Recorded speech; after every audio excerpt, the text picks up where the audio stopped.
G'day, welcome to Hogs, Cogs and 2 Aussie Flogs, the greatest podcast this side of Centrelink. Centrelink, well, yes. Well, a few new jobs going there around. are a few new jobs going around, mate. We've got the new CEO of Harley Davidson International. Yes. We've got Joe Rascal Harley Davidson having a new boss. Owner. They've taken over from Harley Heaven, obviously. So that's a new group altogether. So very apt, mate. Yes, very apt, mate. So, but before we talk about Joe Rascal and all that sort of stuff, and the more important thing that's happening at the moment is the Broken Roads and Broken Promises rally that we announced on last episode. And 15th of November, mate. 12 noon on the steps of Parliament House. Make sure you're all there. Make sure you share the shit out of this sort of stuff. And make sure you sign up to the Facebook group because any updates and all that sort of stuff will all be on there, okay? Yeah. So, well, mate, it's been a big week, hasn't it? We've had that much people come to us and say this has to be done. Yep. And we're supporting you and all that, and that's fantastic. There's a couple of... I did one update, but just to get everybody up to speed, if you haven't seen those, first thing people ask, how can we wait until November? Well, simple fact is we don't want to be just another pain in the arse protest, because Victorians especially have had it up to here with protests, mate, and we understand that, but we've still got to get our point across. So what we've done is we've left it till after the football season and after the Spring Racing Carnival. And the only people we're going to hopefully, we're not even going to affect the politicians because they don't work on a Saturday when we're doing it. Yep. We're doing it on a Saturday because we know that there's protests every Sunday in Melbourne, and we don't want to inconvenience anybody else. Inconvenience anyone at all. The whole idea is to get our message to the media and from the media through to the politicians. Yep. So we think we can do it without being a complete pain. I know there's people out there that think we should do a whole blockade and turn the city to shit again. Well, the Victorian public is sick of the... It's not only that. What you don't want to do, we want to make sure that the focus of this rally is getting the roads fixed. What we don't want to do is give these guys a free kick and all of a sudden they start talking about, bikers disrupting traffic and all that sort of stuff. We don't want that. We want it to be wholly and solely all about getting the roads fixed and holding this current government to account. Yeah. And also holding the future governments to account, right? Because we want to get an ironclad bloody guarantee as close as you can get from politicians, and after all, politicians are like nappies. Yeah. They should be trained regularly because they're often full of shit. So what we want to make sure is that the message doesn't get lost in a whole lot of fluff, which is 100% what they're banking on. Because a lot of these protests, it all becomes about the aggravation that's been caused, and the message that they're trying to get across gets actually lost in the other story. That's another thing. The other thing is we don't want people bringing signs that anyone could consider offensive because, quite frankly, again, we've seen that happen at other protests. The story becomes about the silly sign, not about the actual protest. Yeah, exactly. Exactly. That's the sort of thing we're looking at doing, and the whole idea is that we'll just shut down Parliament House steps. Yep. And Spring Street. Yep. And we are working with all the people that are concerned. So we're working with Victoria Police. We're going to work with Parliament House Security. We're going to work with the City of Melbourne. Yep.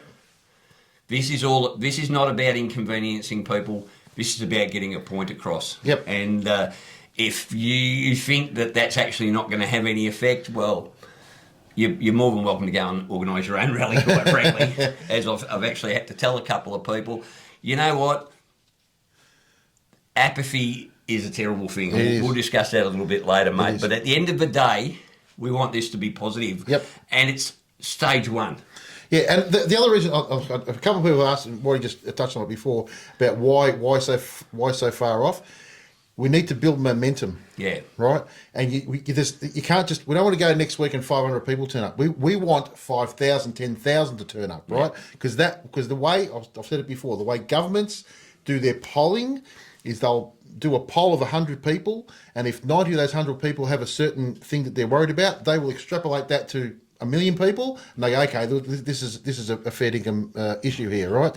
And we could lose government over it. So if you get 5,000 people there, all saying the same thing, you extrapolate that to the rest of the population, and you have a very, very big effect, right? And the other thing that we want to put across is we have two things that we're going for here. Yep. A, to get the road fixed. We want government to allocate funds, and don't tell me you haven't got them, because you're spending them in many, many places. And if you have a look at the video Paul put up the other day on our Facebook group, it tells they've got plenty of money, they're just not spending it in the right places. And the first thing they've got is a duty of care to the people of Victoria. Yes. And that's about time they started exercising their duty of care. The other thing is the $82 a year motorcycle safety levy, as they call it. Yep. I call it the motorcycle tax. That's all it is. Because that's all it is. And by the way, the motorcycle tax that they currently have, over $27.5 million sitting in their coffers, or should be sitting in their coffers. Yep. That have come from you and me for each of our motorcycle registrations. So I'm paying it 3 times. Yep. You're paying it 4 times. Oof. It's just ludicrous. Yeah, it's nuts. And it goes to important things like, if you go and look at the website, and if you have a look on the updates we've been giving out, we've given the website to go and have a look at where the motorcycle safety levy goes. Important motorcycle only related things like speed signs and signs warning of a corner and all that sort of thing. Which is for everybody. Of course it's for everybody, mate. And endless amounts of consultation with absolutely no results. So we think it's a load of crap, and it's time, and it's discriminatory. Yep. There's nowhere else in the world that I know that motorcyclists have a tax of their own. No, it's and nuts. all it is just a way of the government offloading some of their bloody expenses onto a group that's already paying it. Because remember, most of those motorcyclists are also car drivers. Yeah, you're paying bridge for both. Yeah. So it's absolutely ridiculous. So they're the two things. And what we will not do is allow anyone, any group or any person, to sully the waters. We're not adding anything else. We have no intention of adding anything else. No. We're not guys that want to continually be, protesters. That's not our thing. This is the one subject that we will probably ever do this for. Yep. So I guarantee. We'd hope that you'll get on board with us. The most important thing is to be there on the day. Yep. Okay, starting at 12 o'clock. The reason we picked 12 o'clock in the middle of the day was so that people can come, from 3 or 4 hours away. Yep.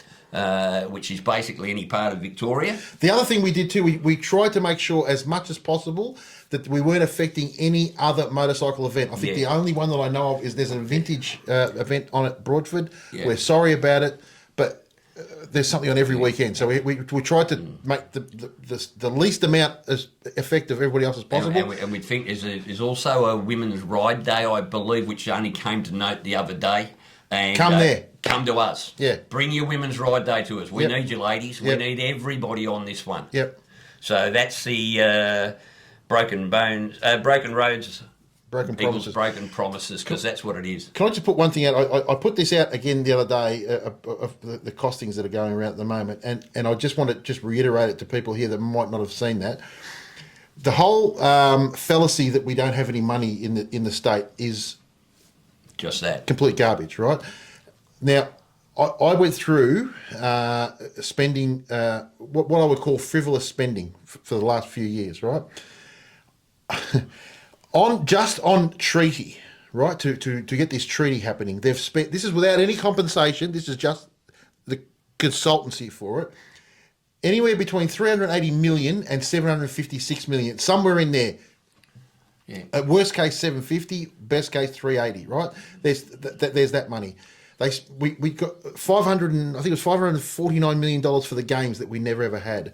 They've spent $140 million on what I would call self-promotion, on advertising, right? About them, not about anything else. It's on advertising. $103 million on consulting for that advertising, right?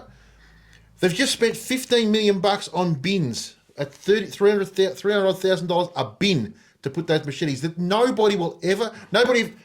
Are you telling me that a criminal with a machete is going to go, wait, there's a bin there, I better put my machete there? It is the most idiotic. It's just ludicrous. Like, these people live in fucking naughty land, honestly. So that whole thing of, giving them an out, the state's broke. The state is not broke. They're just spending our money the wrong way in the wrong spots. Yeah. And by all means, once we get everything else sorted, if they want to go and spend money on, fluffy stuff, that's fine. But get the place running properly first. And I relate it to, like I said to you, it's like when you get a new house. That's when you tighten your belt. You tighten your belt when you have to tighten your belt, and this government needs to tighten the belt big time, and spend the money where it's most needed. And as I said, their primary job is to provide a safe environment for the people of Victoria. 100%. And they're not doing it. Yep. In fact, we're getting so many people that are contacting us that have been seriously injured, and telling us about people that have passed away as a result of hitting poor bits of road. Yeah. It's just insane. It's wrong. Anyway, it's wrong. So please keep your eyes and ears on the Facebook page, because there will be constant updates on that sort of stuff. And please interact with it if you've got. We'd love you to send in footage to us if you've got a bad piece of road somewhere in your area. It's only got to be less than 30 seconds. Just tell us where it is and what it looks like. Send it to us, and we will constantly put it up on our Facebook page in our updates. And we will, and like we said the other day, you just got to share it for us, guys. You need to share, and get as many people on board as possible. And a lot of people have been saying to us, well, this needs to be done Australia-wide, mate. And you're probably right. Yep. But let's get this one out of the way first, and let's see if it can have an effect. Because if it can have an effect here with this mindless government, there's a chance that it might have an effect somewhere else. Well, it's tough too, guys. Yeah, we're two blokes having a crack with a very, very limited budget, right? Yeah. So, to run something Australia-wide, it's very, very difficult. Let's see how we go with this, and then maybe we can help others in other states if they want to take up the baton. But I don't think there's anywhere else that is in such a poor state of affairs as Victoria's roads at the moment. Or Victoria. Well, it is. Alrighty, mate. So that's that. So we discussed at the start the greatest podcast this side of Centrelink. Yep. And today we went and saw one of those new employees or employers, whichever one you want to call it, and went and had a chat with James Tonna of the Joe Rascal Group that have taken over Harley Davidson, Harley Heaven, in Victoria, as well as a couple of the Ducati dealerships. Mm-hmm. And he had some very interesting things to say, but instead of prattling on, let's have a look. Right, I'd love that. Just like to welcome to the show James Tonna. Is that Tonna? James Tonna from Joe Rascal. He has just acquired it and has taken over what was formerly Harley Heaven. Mate, congratulations. Thank you. Well done. Thank you. That's a big purchase, my friend. It's little. Little. I literally came in to buy a T-shirt and hey. That's what you told the missus. Yes. Yeah. Best way to hide a motorcycle. Well, mate, that actually brings up my first question, which is, look, everybody's always obsessed with finding out who these new blokes on the show are, and we've gone through the same thing with the new CEO of Harley Davidson International, and everyone wondering about him. So, what about you? Where do you come from, and what's your background? So it's an interesting story. Long-time rider. My first Harley was 2008, I think it was. It was a night rod special. Avid bike person since probably 13, 14, dirt bikes, then into road bikes, Harleys, Ducatis. Banker by trade, 20-something years in banking. In 2017, we came up with an idea and we launched our first startup in 2017. We grew that slightly to 500 staff, 250 million turnover, 4 countries, and a fleet of 3,000 vehicles. Sold that in July last year. We were looking for something to do. We tried retirement. It was the best 20 minutes of my life. The opportunity came. You weren't doing it right, mate. I've been going 2 years and I'm very comfortable. I'm not a golfer. So we travelled the world, had a bit of fun, and we looked for something new. We set up a little fund between myself and some of the other shareholders. and we bought a business called Motor Track in May. It settled in May. 4 weeks later, this came up. I've got a great relationship with Harley and Ducati, and a really good relationship with the CEO, Nigel Kerr, who's just one of the world's greatest guys. And the opportunity presented itself on the Monday morning of the 19th, I think it was. We structured a deal with Quarter Memphis, and 3 days later, there we were. Okay, so I keep watching these videos on YouTube that tell me Harley's going bankrupt. This is the end of the motorcycle industry as we know it. One wouldn't think it's a great time to buy if you were listening to all the naysayers. All the naysayers, mate. I think it's like everything. Everybody has an opinion. Yeah. Some are warranted, some aren't. Exactly. 120-year history. It's that doesn't go away overnight. I think with the previous CEO, there's been some issues that has been pretty evident. Quite eager to see what the new CEO does. He is very, what I understand, he's very pro dealership, so his focus is to not have an agency model that was potentially under cards with Harley, I understand. Yeah. He's very pro expanding the dealership This network. is LB Star we're talking about. Yes. Yeah. Yeah. It's always a good time to be on a Harley, is my belief. It's never a bad day on a Harley, is it? No, except for when it's raining and you're getting stuck in the tunnel. But bit of water won't hurt. outside of that, it's not too bad. So what do you think Harley is selling? Harley is selling a dream. You could almost say they're a three-quarter motorcycle. Getting ready to be personalised by every individual. But they're selling a dream, they're selling a lifestyle. And that's what we are.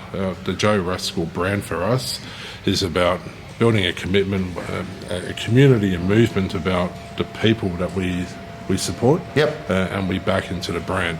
It just so happens to be that the biggest brand that we work with is Harley Davidson, which works hand in hand with what Joe Rascal is trying to do. Now, Joe Rascal, where did that come from, the name? It's a name that I've had for many, many years in my back pocket. And we were looking for the right business that Joe Rascal would make sense. If you look at Harley, what is Harley Davidson? It's a biker that's just a little bit naughty. And just tries to do things just a little bit different. It's not about being a bad person. It's not about being a 1%er or any of that type of stuff. It's about somebody who wants to, I suppose, define themselves a little bit different to the norm. And that's what Rascal is. A Rascal is a naughty little person. and that's where Joe Rascal came into play. Okay, cool. Oh, brilliant. So look, rightly or wrongly, Harley Heaven was considered a corporate store. Yes. Now, we're always on about independence. What are we going to see difference? Or what are the customers that walk into this shop here at Dandenong or Melbourne or Ringwood going to see different than they would have seen previously? I think that movement's already started. So first and foremost, we are family owned. We are totally independent. Whilst we have a number of outlets, we've got 4 outlets at the moment. And that's a key word, at the moment. We are totally independent. We're not a corporate. It's backed by 2 people, myself and my business partner Barry. 51%, Barry's 49%. There are other people coming on board that we know and trust, just to really help us develop as a business.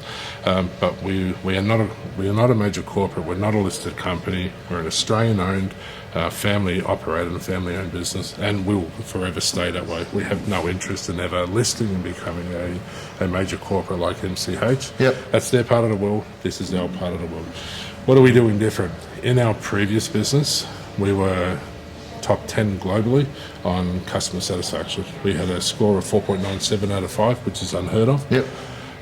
We will bring that same mentality and that same process here, and I think you've already experienced just some of the subtle changes that we're bringing into the business.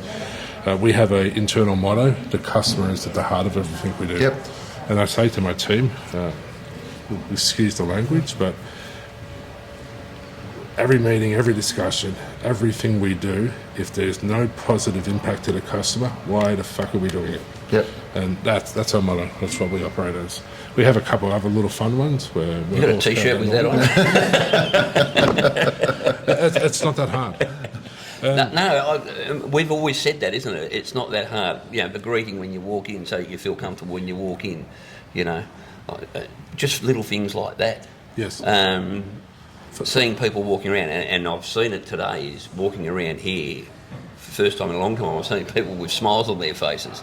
We've got a great team. Yeah. There were 17 people that didn't cut over with us from the business, and we've got a couple of new ones outside of Harley Heaven, but the majority of the people were at a senior level of Peter Stevens, our head of marketing, our finance, GM, straight underneath me.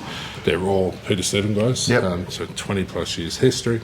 My DPs, two of my DPs are the same. Lockie, who's just phenomenal, the outstanding on DP, best in class. If I could replicate or breed Lockie, as I say, my life would be so much easier. But it's about doing those 1% that changes what we do. So those people come over from Peter Stevens. So they're no longer. So Peter Stevens has lost those staff. Yes. Is that what's happened? Correct. Okay. So I think there was 400-ish or 450 staff across the group. Yep. I took 61. Yep. Was the final number, and I think Motorcycle Holdings took 200. Yep. And I think there was about 150 that unfortunately didn't secure a position. All right. So I find that one thing that bikers want is they want a friendly environment to walk in. Unlike if you go to your car mechanics or your car shop, you don't expect to go in there. But here, as you can see, we're sitting here in the lounge? In the lounge area. We've, by the way, a very nice coffee machine, which I've already tried out. And it becomes a meeting place. Yes. So is any of that going to change, or is it going to expand, or what's completely enhanced? So for us, it's about a destination. I want people to come in here to feel welcome, but it's a place to be. So whether you're buying a $2 chip or a $50,000 motorcycle, you're welcome here, and you're welcome to spend time, grab a coffee, hang out, just be part of the Joe Rascal community. So to dispel, there's when things like this happen, there's myths and there's rumours and that going around, and incorrect information. Yes, yes. Oh, we can discuss that, because I don't think it was incorrect. I think it was not. We didn't have all the information, because the information we gave on that podcast was that no one was getting a refund. Now, the reality of that is you have decided, and which I think was huge, to basically pay the deposit that was paid for those that continue with the sale. Correct. Which I think is huge, because quite frankly, it wasn't your debt. And it's expensive. Yeah. I'm tipping it is. But unfortunately, those that had already gone out and bought other bikes already because they thought they'd done their money, they did do their dough. Correct. But that's unfortunate. Now, the other thing is a lot of people, and not just that bought their gift vouchers here, whether they bought them elsewhere or bought them here. I know previously Harley Heaven would allow you to use that voucher if you spent the same amount. So that was a big thing. But since then, it seems a lot of people might be out of pocket. No. No? Something you want to tell me? Yes, so importantly... Can I just say, that was the worst Swagway talk I've ever seen in my life. That was the worst setup I've ever seen. As I said to you the other day, you could do better. A key element was, when we first took over, we couldn't identify where the gift vouchers were required. Yeah. And people were buying Harley Heaven ones online, and they were buying Harley Heaven ones at Peter Stevens.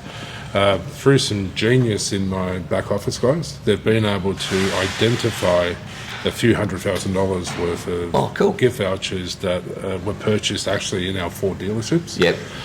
So we are continuing to honour those gift vouchers. We've cashed in about $100,000 already in the last couple of weeks. Oh, that's good.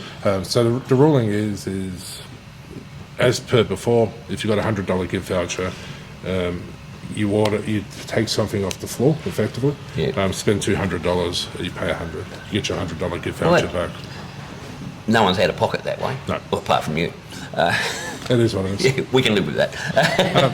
And again, as I said, we are privately owned, we are privately funded. Yeah. So coming out of our back pocket. So if someone bought it either here or at one of your other stores, Yep.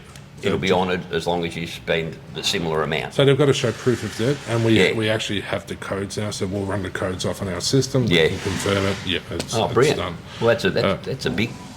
So the three things we're doing, people who paid a deposit on a motorcycle, we've lowered the price of their bike to ensure that they don't lose out. Now, a few people on the channel made some fairly derogatory comments and said, all you're going to do is just raise the price. No, it's RRP of the price. We can't be responsible for everything anyone writes on our social media, I'm afraid. So we've honoured about 600,000 in deposits, which is substantial.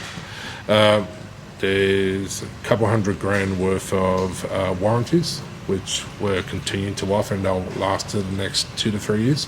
We'll continue to meet those warranties, that aftermarket warranties that were paid for at our locations. And if you've ordered a part, so this morning we've had a Ducati part, a $7,500 exhaust that was purchased the Saturday before the business went under. That item is still needs to be ordered. It wasn't ordered by their receivers. I committed to the customer today that he'll get his exhaust, we'll wear the cost. And there's, I think the final number, we're looking at about 1.1 million in cost. Well, look, mate, I think that's pretty huge, because the reality is, this wasn't your debt. Correct. This wasn't Joe Rascal's debt. This was Harley Heaven's debt. And really, it would have been very easy for you to just go, sorry, that's not my problem. But how do you look somebody in the eye and say, can you 100%. Give us another go? We weren't them, but give us a shot. We've got the best team in the industry here, but give us a shot.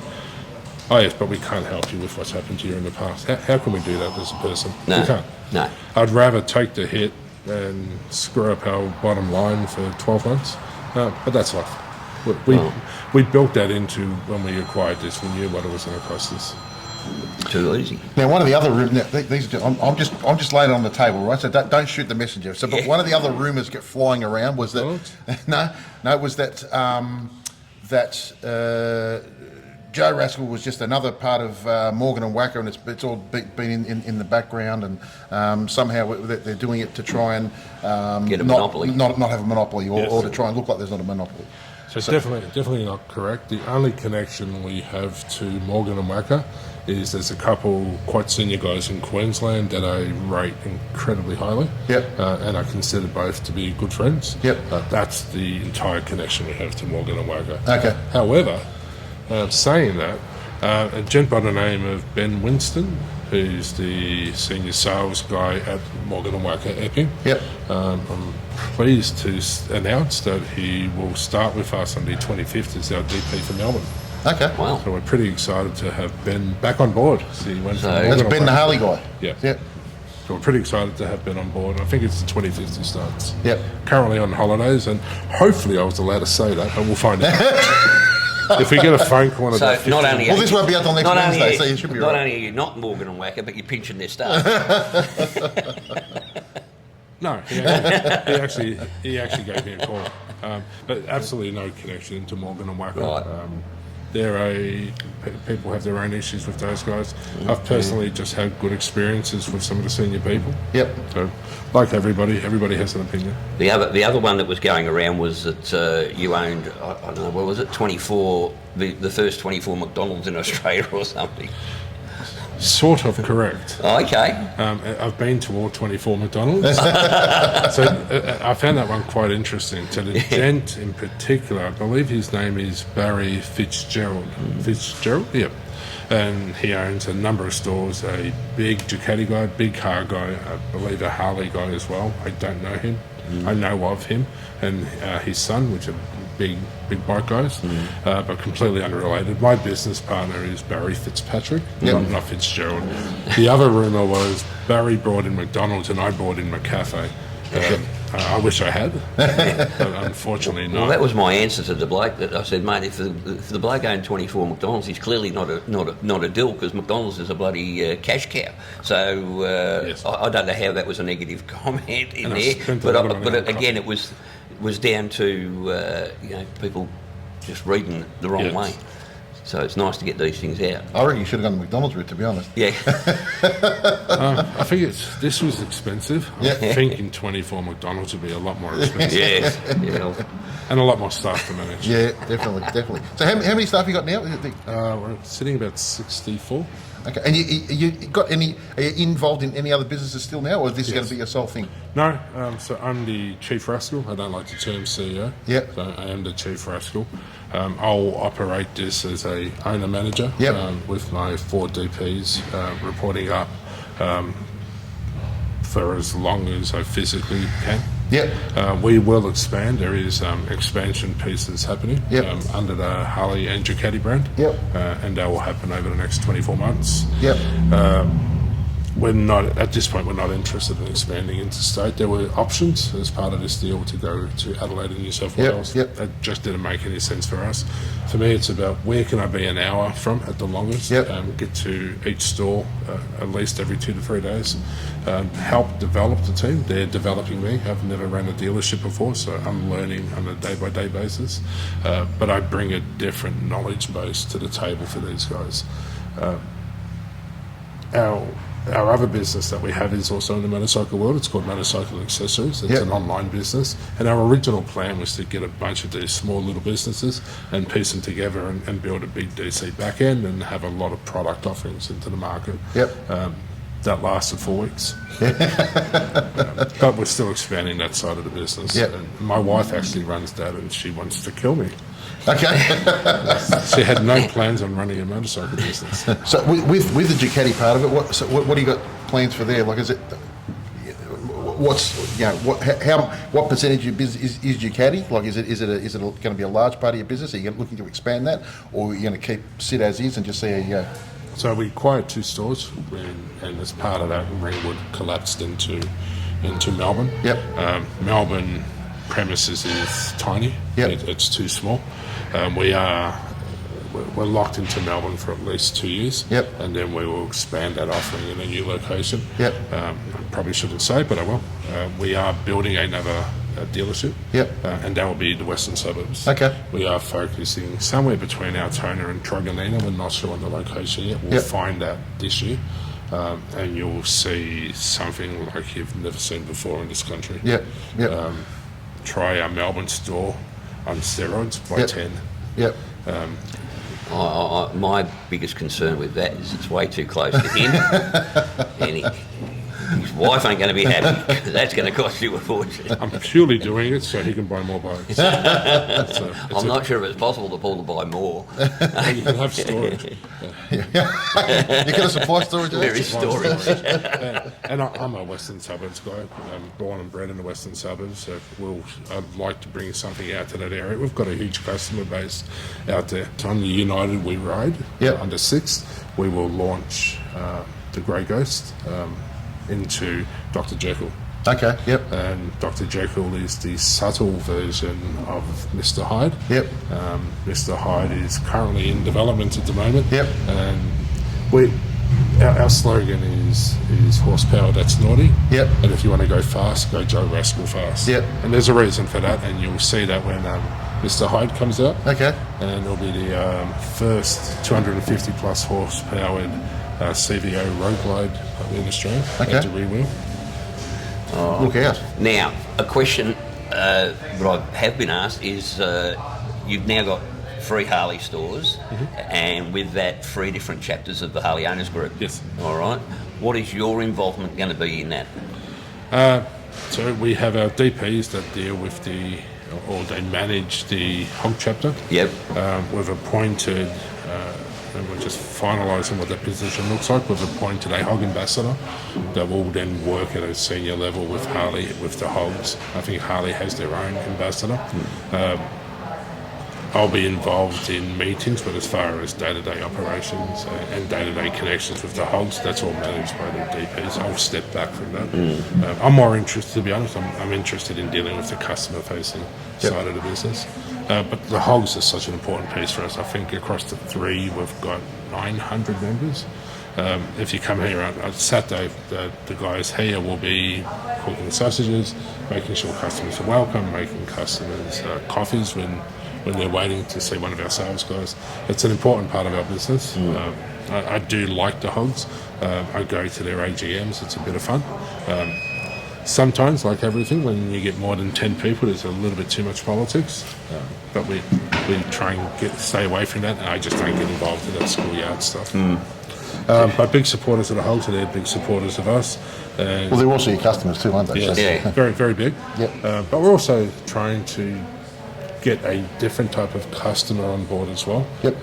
As Harley would say, their traditional customer is dying off, Yep. And they're not being replaced. Through our branding, we're looking to bring another segment to the Joe Rascal brand, and then help that feed into So Harley Davidson. on that, what's your opinion on that? How does Harley cut through to get The next generation. a next generation of people on board? Do you think it is just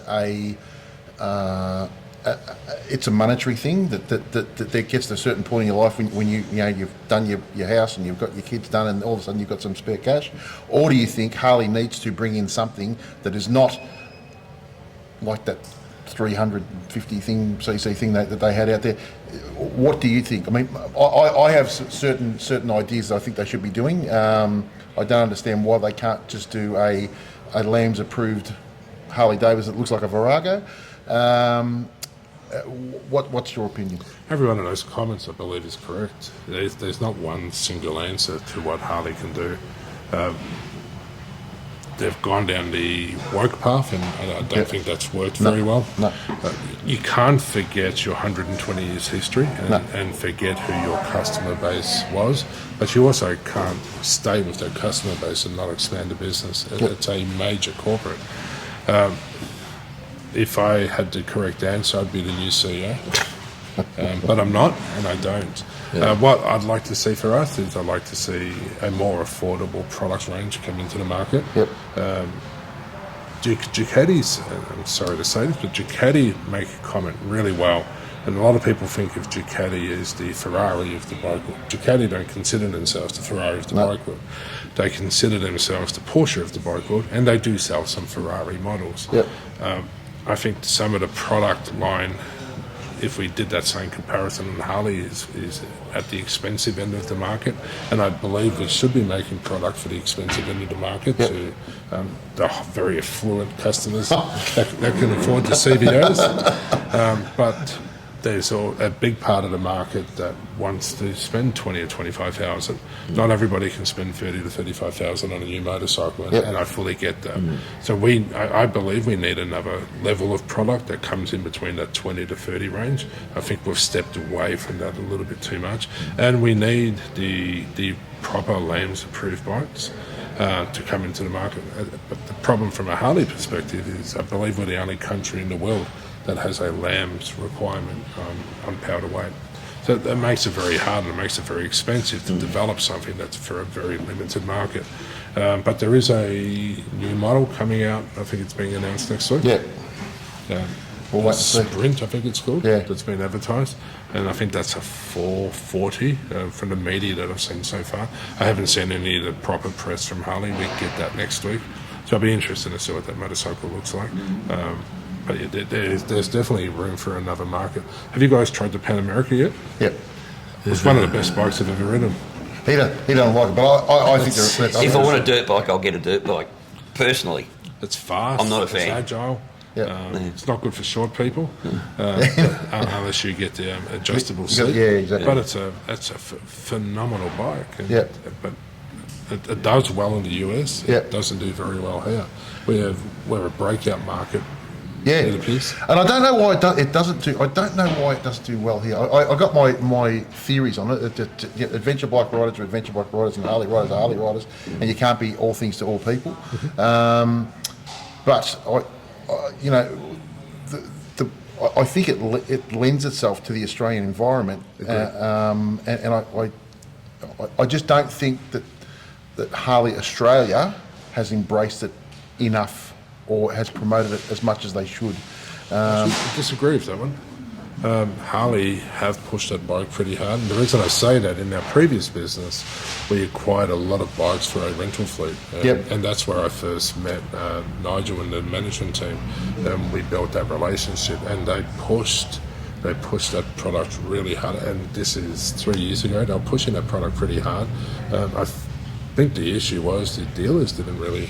Yeah, well, that's what I'm saying. It's not a how would you put it? It's not a sexy Harley thing. You know what I'm saying? It's a bit different. But I think they should go down I think they need to concentrate. If they want to make that a winner in Australia, they need a really good social media blitz on it. And it's probably going to fall on the dealerships organising rides with them. And try and get people on board and try and swing those adventure bike riders across to them and give them a reason why they should swing across to them. But we need that $20,000 entry point. Yeah. My personal bike, it's not a daily rider, but the bike that I own in my own right is a Ducati Multistrada RS, which is just a crazy animal in its own accord. But the Pan is just as good. Yeah. It's such a good bike. Yeah. It doesn't move well here at all. But it doesn't go anywhere the Road Glide can't, mate. The Road Glide can go anywhere. My favourite bike, if I had to choose one motorcycle for the rest of my life, it'd be a Road Glide CDO ST. Yeah. They're an absolute beast. Best bike. And especially if you put a 148 supercharged in it, it's quick enough at that point. Everybody needs a 1 point. Christ, that's a monster. Speaking of social media that you just mentioned, Paul, obviously all our followers are following social media, and I think most people do these days is they get their information from social media, things like Facebook or YouTube or whatever. Instagram. How are you guys going to have someone specific to manage your social media? We have 2 staff members. We've just put on an intern out of uni. She's proving to be really, really good. But our head of marketing, Jess Tobin, absolute superstar. You will see, I think we're heading across to 4 dealerships now. We're well over 100,000 followers already. So she's done a phenomenal job to build this up. You haven't seen any of the Instagram ads for Harley Davidson Melbourne? Yeah, I've seen a couple. Did you see the burnout? Yes. Yeah, the other day. Well, I was actually talking to your DP about that earlier. Yes. And he said that's gone over really well simply because it's showing that you're getting back to the basics of what Harleys are. Harleys are about fun. Yes. A lot of people tell us a lot of things about Harleys, but to me, Harleys are about fun. It's about a lifestyle and about fun. And what's more fun than a burnout? I 100% agree. We have a couple of new rules. Yeah. So we've ordered our bells. They turn up hopefully next week. Yep. So you purchase a bike, you must ring the bell. Yep. In Melbourne, the bike will be delivered from the lift, as you saw with the Grey Ghost video. Yep. Make a bit of noise, you have to start the bike in the store. That was banned at the Peter Stevens level. I don't know why. I guess it was an OH&S issue. Yep. You have to start the bike in the store. And if you wish to do a burnout when you leave, feel free to bring the bike down the driveway. We'll do the burnout. We'll pick up the rubber for you, encase the rubber, and you'll receive a gift called a Rascal Nut. Well, it sounds to me like you're bringing a little bit of fun back into the place anyway, and that's what people want. For us, Joe Rascal is about a movement, about having fun, about being a part of a destination. One thing I haven't touched on, and this is really close to my heart, I have 3 daughters. Yep. So everything I do has to work for my daughters. So very shortly, you will see, as you follow Joe Rascal, and there is a comic book being released on Joe Rascal, and it won't be a paid comic book. It'll be sent out to people, and you'll follow the journey of where Joe Rascal goes to over the next 12 months. Throughout the journey, in the first few months, he meets Ruby Rascal. My youngest child is named Ruby. Yep. We've got a big focus on women in both Ducati and Harley Davidson. It's not going to end up like a Fred Gassett sort of thing, is it? I have no idea what a Fred. You don't know who Fred Gassett? I was a cartoon in Australian Motorcycle News many years ago. It was adult. Okay. No, I won't be that. Very, very PG, very family orientated.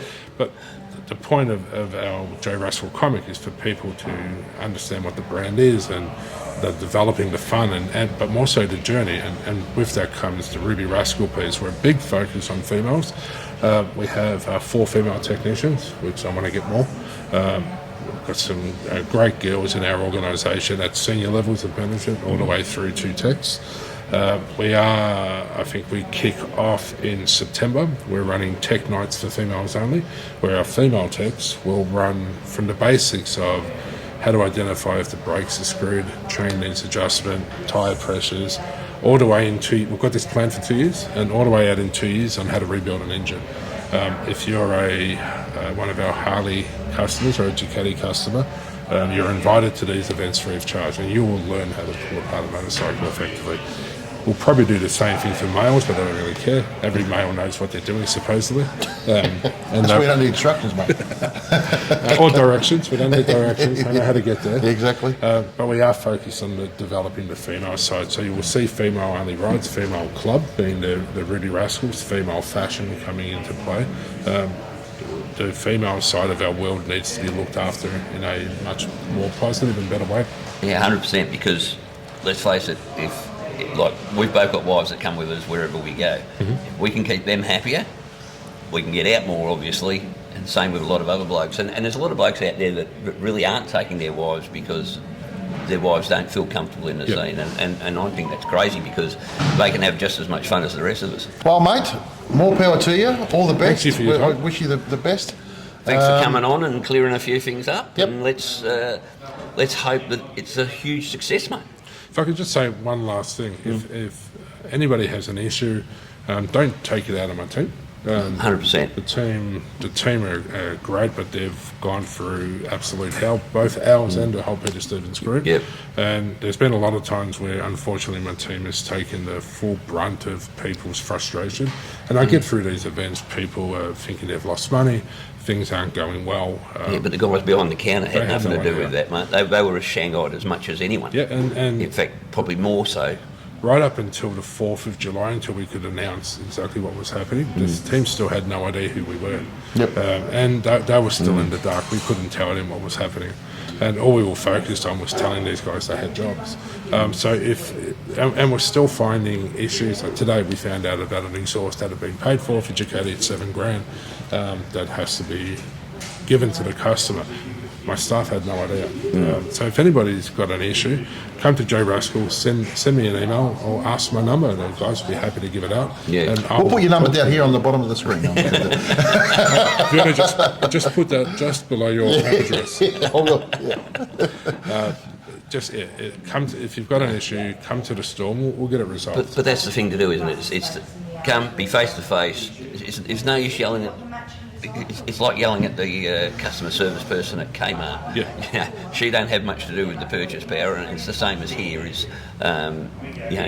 They went through a pretty hard time, the Yes. people here, and we were constantly saying, don't shoot the messages, shoot the if you've got a problem, work out where it actually should be coming, where it should be directed. And it's highly unlikely we can't resolve the problem. Yeah. All right. Thank you both. Yeah. Nice No, to see thank you. you. Nice to see you on a Wednesday. All right, back to the studio. Well, you can only take him at his word. Well, that's it, mate. At the end of the day, Yep. he's told us what his plan is. Yep. He's told us what he's expecting out of both his staff, and all he's asking for is a shot. Well, everybody gets a shot in this country as far as I'm concerned, mate. And I would just say, if you've had bad feelings, and no one's probably had worse feelings towards Harley Heaven than I have. Yep. They made a liar out of me today because I said I'd never walk back in that shop again. But now that it's under a different ownership, that changed things. And it's the thing I got out of it was when I walked in, the staff just seemed invigorated. They seemed so much happier than They were previously. before. Yep. I mean, you used to walk in there and it was like a morgue. Yep. And I may have been getting them all just on bad days, but reality is today they all seem to be bouncing around the place, happy as Larry to do their job, happy as Larry to stop and chat.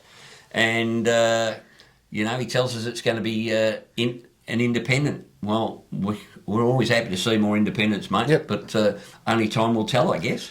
Yep. Like I said, he said all the right things. So, like I said, you can only take a bloke at his word, and you got to give him a go, don't you? Absolutely. And I tell you what, some of the bikes that he was telling us is likely to be coming out of there soon are going to be very interesting. So, and it was good. Look, good that he's going to honour the 100%. The gift vouchers, for yeah. anyone that was purchased it at any of his stores. Yep. And I hope you haven't thrown them out because, you've got to spend the same amount. But you know what? As I said, they didn't have to do this. No. This wasn't their debt. Not only was it not their debt, it wasn't their muck-up. So don't hold the people there now accountable for the management of the past. Okay? Yep. It's a clean slate. And of course, we'll be the first to pillar them if they screw up or if it starts going south. But at this stage, you've got to give them the benefit of the doubt. Yep, Mate. yep, 100%. Alrighty. Well, yes. Our old mate Chop's been at it again, mate. Has he? He has. He's been. You know what? Can this bloke actually do any more charity work? Eh? He's like Mother Teresa. You beat me to it. I was just going to say, it's the friggin' bikies version of Mother Teresa, mate. This bloke gets out and he wears his heart on his sleeve. And let's take a look at the blanket ride that Chop and Christy just did. All right, thanks Whitey and Paul. We're down at Krispy Kreme's, Penrith, for a blanket ride. So you donate a blanket for the homeless. So that's what our ride is today. I'll give you a quick look. A few bikes are showing up. It's still only early. There's the better half.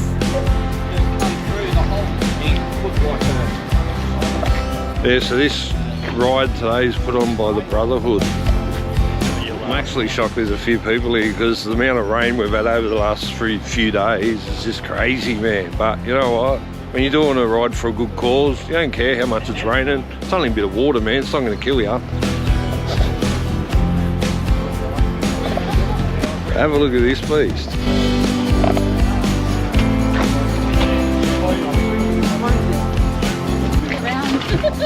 Check out the old man.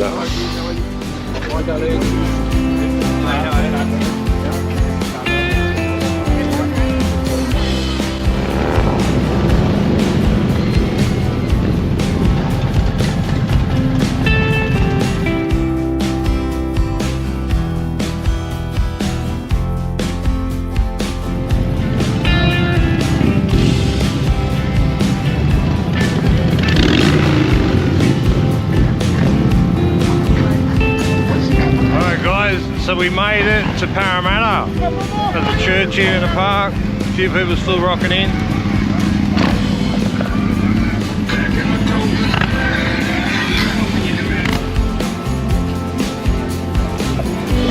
Oh, well the rain didn't stay away, but oh, well, don't stop you from riding for a good cause.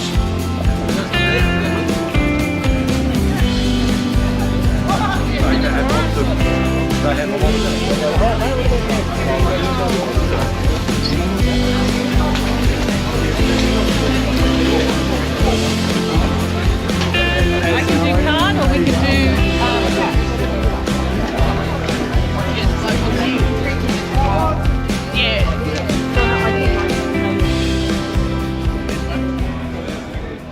Alright, so it started raining pretty heavy outside. They've rocked us into the church, hey? I think it's St. John's Church. You won't hear music like this very often in a church, I don't think, but God love him. I'll give you a big look. He's a way maker. If you need freedom, Chevy. He's a prison chief, he's saving you got chance. Alright, back to you, Whitey and Paul. Well, mate, he's done well. As always. Yep. Look, as always, this is what bikers do. Yep. They support the community. They support those less fortunate. They just don't, and they're not looking for anything. They're not looking for any pats on the back or anything. So, another good one by the New South Wales representatives. Yes. And he's got another one coming up in a few weeks to the formal. Yeah, the formal project. The formal project. Yep. So keep an eye. We'll be telling you all about that in the next couple of weeks. And if you're in New South Wales, we hope you get along to that one. Yep. Alrighty. You got a grumble? for the thousands at home and the several in the audience. Ladies and gentlemen, Let's get ready to grumble. I do have a grumble. Yes. Look, and it's about a break. I can't believe it. I know. I'm such a nice guy. Why would I have a grumble? No, he's such a jovial, happy chap. Shut up. All right. So, we've had an awful lot of positives come out the last week of people putting their hands up and helping us and giving us support. But you know what, mate? The apathy that is also coming is just draining. People go, oh, you can't do it on a Saturday, it'll have no effect. You've got to shut down the city, it'll never work, blah, blah, blah. Mate, negative people, I don't get you. Are you always this miserable? You know? Look, as I said, if you want to run your own, go for it. But we've decided this is the way, not only to get our point across, but also we want to project bikers as not just rabble. Yep. Especially Victorians, and I think Sydney-siders will be in the same way at the moment. They're sick to death of rabble taking over, all right? We don't want to do that. We want to work with the government organisations. We just want to get our point across, all right? And if by not becoming a big pain in the ass for everybody, we don't get quite as much coverage, well, so be it. I'm sorry, I'm not going to be that type of person, mate. Yeah.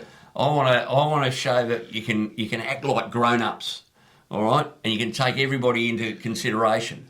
So if you're feeling negative, look, I'm happy for constructive criticism, mate. Constructive criticism, but the keyboard warriors, unfollow, bugger off. Yeah. I'm over them. Yeah. Already. You know, there's just.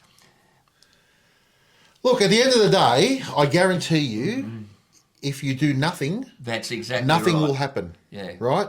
We are having a crack, and we will, and I believe this will be a big success. Yeah. Just have a bit of faith in us, guys. We've just announced it. Just have a little faith. Yeah. Right?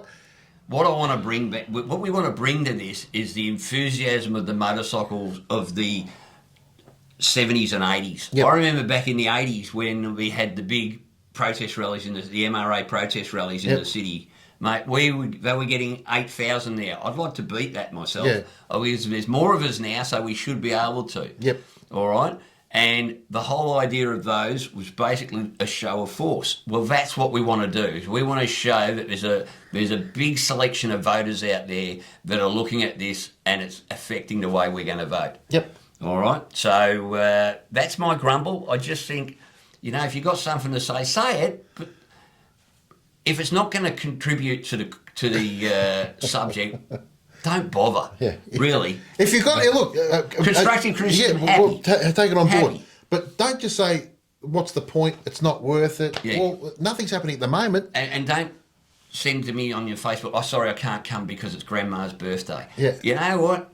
If you can't come, If you can't come, you can't come. Yeah. But we want you to really consider putting other things aside if you can, Yeah. because that event will be back next year. This won't be back next year. There won't be any next year. The other thing is 12 months from when we start this campaign is the next election. We're giving it a 12-month run to do what we can to get a commitment from the opposition or a commitment from the government. Yep. That's about as best we can do. We're mate. trying for you guys. We are honestly trying for you guys. This is not, you know, everybody was complaining to us, so we said, okay, let's put our money where our mouth is, and let's get on board with it, and let's really try. Now, if it's successful, might be the start of more. Yeah. There might be other things. There might be a big ride or, something like that. Who knows? But unless it's only if it's successful. If it's not successful, then what's the point? You'll have voted with your feet, not come, and we won't bother wasting our time anymore. Yeah, exactly. But we want to make this as successful as possible because we're sick of getting videos and sick of getting phone calls about our friends and our fellow bikers that are getting injured. Yep. So that's that, mate. So that's my grumble. Well, that's a pretty good grumble. Hey, listen, we went commercial last week. Yes. We talked about our new little thing where you can hit the thanks button. Yep. And you can donate us $2 or $5. or God be known's $10. Yep. Geez, that'd almost be 2 cuppers, mate. And for those that did press the button and did give us a thing, I'd like to say thank you, because every little bit helps towards getting this, further out to more people and that. And to the one member who knows exactly who he is, who went a little bit crazy and gave us a very large donation. We really, really appreciate it, and that is being put to use. Yep. So thanks, and GGF. He'll know exactly what we're saying. Now, there. more on the whole staff situation. Yeah. There's a new sheriff in town. There is at the highest the highest office in the land. The highest paid pizza delivery guy ever. Exactly. What we're talking about is Artie Starr, the new CEO of Harley Davidson. Ringo's cousin? Ringo's cousin? Oh, I'm not sure if he's Ringo's cousin, mate. He's 2 R's. Ringo's a drummer, he's a flautist. Yes. Well, mate, so this guy is coming in from... he was in a law firm, and then he was running a cinema chain. Yep. And then from that he took over Pizza Hut and ended up being the worldwide Pizza Hut pizza king. Yep. He's got a history of brand building as well. Brand building, that's exactly right. And then he went and he took charge of what's the super golf called? Top Golf. Top Golf. Yep. Which we've got one in Brisbane, I believe. It looks like a whole lot of fun. It is a good fun. And look, there's conflicting stories about how well he did there, but from what I read, when I read about him, mate, a lot of it is about, as you say, he becomes a brand builder. And more importantly, he looks at the people that are buying the product and then works with, he works towards, and I find it's funny, Harley Davidson for the last few years have all been about, and James Tonna mentioned this, it's all been about trying to get kids to buy bikes. My thing is, mate, is kids are never going to buy Harley Davidsons. Kids will want a Harley Davidson. Mm-hmm. I wanted a Harley Davidson from the time I was about 13 years old, but I couldn't afford one. Yeah. Because reality is, they're expensive. And I like the idea of a $20,000, but $20,000 is still a lot for a young kid. Yeah, it's got to come in, sub 10, really, around a 10K mark. Yeah, I believe so. Now, will that happen? Who knows? But again, he's building the brand. And don't tell me that we're a dying breed, because Harley Davidson riders are normally between 45 and 65 years old. Well, guess what? There's more 45 to 65-year-olds on the planet now than there's ever been. Yep. All right? So they're the people you want to influence to get back on the bike. Yep. And there's lots of ways they can do that, mate. With rider training. Like I know in America, Harley Davidson actually runs rider training classes. Yep. I mean, they could do a lot worse than that here. Yep. So that's so it's going to be interesting to see. What do you think? Another corporate man. He certainly doesn't look like a biker, but does he need to? He doesn't need to look like. I just, you know what? I just think they need somebody there, and I hope he's the guy that understands. You don't have to be something to understand it, right? I think it helps, but I just think as long as they go back to basics of understanding what their core group of people are and what their core values are, right? And really, their core value is that. Right? I think they've got to understand that and I think James put it really well. You're not buying a bike; you're buying a lifestyle. Yeah. And that is the way to sell Harley Davidsons. Yeah. You are. Every bloke wants to be a bit of a rebel, don't they? Yeah. And this is the way to go about it. As far as I'm concerned, I think if you sell the lifestyle the way Willie G did back in his day, now they'll never be out of it. The thing with that is Willie G is 120 years old now. No, but is Harley Davidson, yes. Right? And that's my only concern. My only concern. If he's smart, he will surround. Look, the best CEO surround himself with the best people, right? 100%. If he's smart, he'll recognise who the guns are out there that are in that world, and he will surround himself with those people. Not yes men. He needs people that are going to tell him the truth. A bit like what Ford did, and you know, with Lee Iacocca and all those sort of guys, mate. None of those guys were yes men. No. But they had the 100 best interest of the brand and the cars at heart. No. And that's you why... needs to surround yourself with people that have the best interests of the target. Yes. Not of getting themselves promoted. No. Unfortunately, and I always say the best businessmen are the ones that focus on the thing, not on their own career. Correct. Your own career will work when you succeed in Yes. what you're trying to Yes. do. It's so simple. it'll be interesting to see, mate. It really will. Yep. And I sure as hell hope he does really well. So do I. Certainly anything would be an improvement. Oh, excuse me. Yes. Keep yes. you awake, mate. No, Jesus Christ. Now, Been a busy week. something that's not on here, Yeah. you got a new bike, Yes, I did. Yes. eh? The big red cherry is gone, mate. Big red cherry. I lost my cherry. You lost your cherry. I hate it when that happens. Tell us all about it. 2024 CVO Road Glide. Not the ST, just the normal CVO. Hold on. How do you know someone's got a CVO? You just wait to tell you. 4 seconds. They'll tell you. I've got a really... Look, I've got a really, really, really good deal. Like it was almost...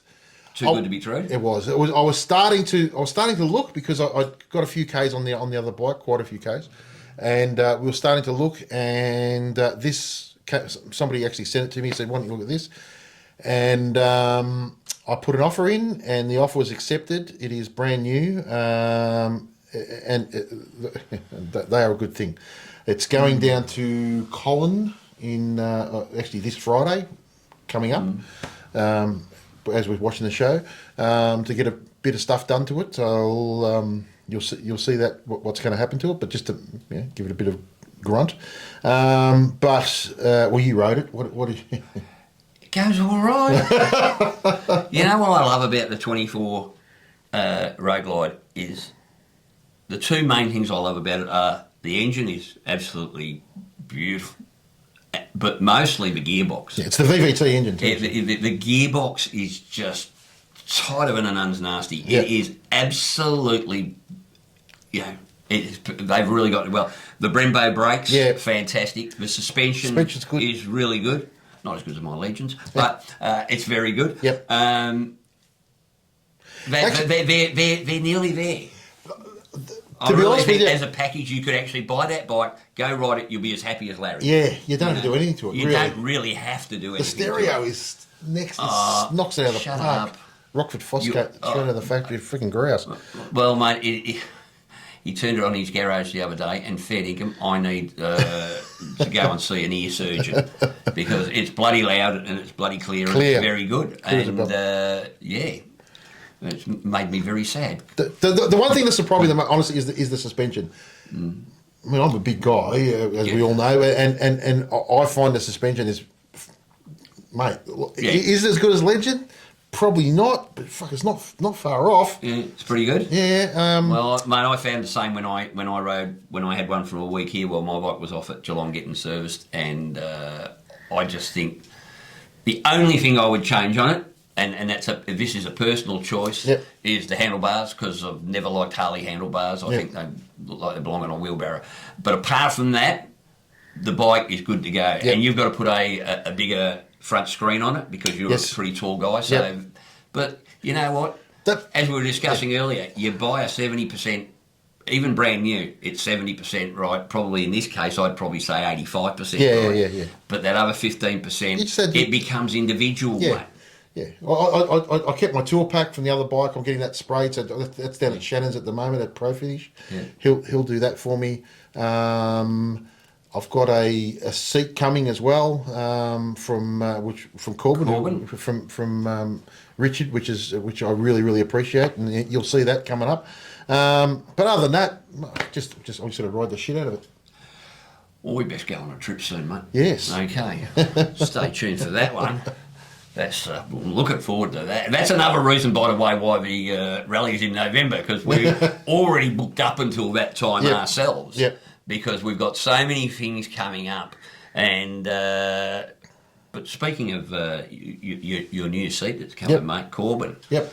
I was just actually thinking the other day because I was out going for a bit of a ride, and I just find that the thing about the Corbin seat, you don't realise. 100%. You know what? It's not super comfy, as in you get on it, it's like a nice lounge sofa. I've got another seat that's like that. My other seat's probably, when you get on it, you go, oh, that's nice. But an hour and a half later, your ass is killing you. Yeah. Whereas with the Corbin, it's no different at the end of the day than it is at the start of the day. And 100%. I think that is the sweet spot. It's not noticeable. Exactly. I don't want to know about my seat when I'm riding.